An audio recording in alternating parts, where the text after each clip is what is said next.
journalism aduga media person singse koi ganatantra satpa lebak di mari suwa mana hui pilar mani hana sarkar ge soibal so mai so mangamba sarkar ma thugai har se ka ngamba sarkar ma badam pi gar se ka ngamba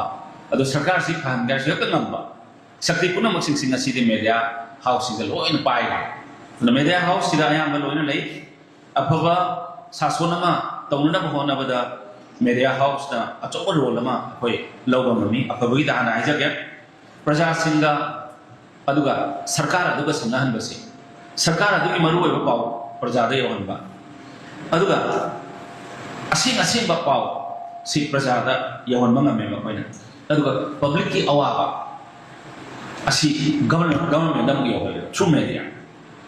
hayo ko ngam da su aduna sometimes akoina uzam matam da kana goma onthokna pibam katana laiba ma yumlai kere cha daba khabar he kum matam da koina sila mating pang da koi minna di loine mu bangam da ba media ki kambu sina di mamit mana yam bani na ma koina he pura pada koina sarkar na ko man ba aduga akoi sarkar amada yamna clean noina hadi transparency laina sarkar si salaenge aduga makoi si akoi niyom sumba sarkar mo hengi harsu akoi media ki kambu da leire aduga khwai maru oina praja ki kholau se ordinary people hadi common people sing akoi leiriba praja ki kholau se sarkar gi mana kong yo hange hairaga su akoi masai print media person sing se leire adu taragadi media sing se khwai henna lu pot among oye aduna whenever media person sing se ngasa haibi gi bodo ibiba matam da pot si chumma baja natraga lala baja akoi gi praja sidi media na haiba sida yamna thajaba lai je samna hai kana khudam oina facebook natraga social media sida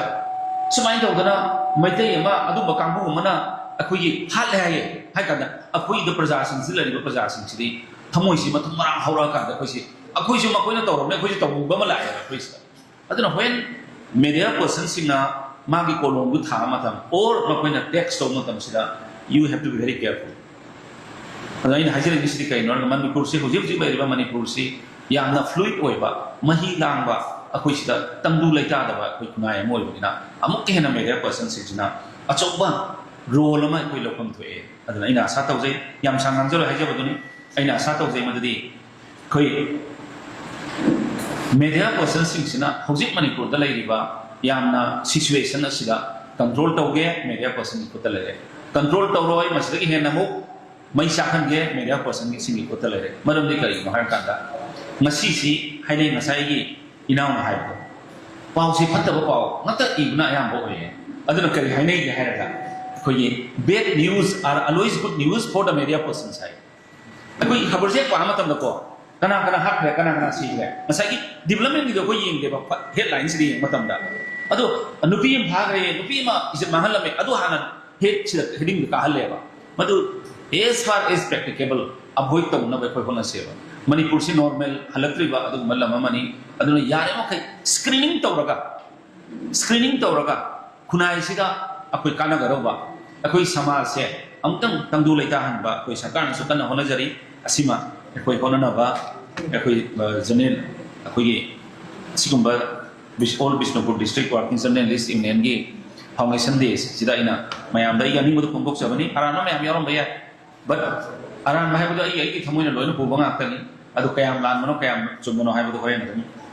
mayam na ibira ko soina ira pa yani en khalle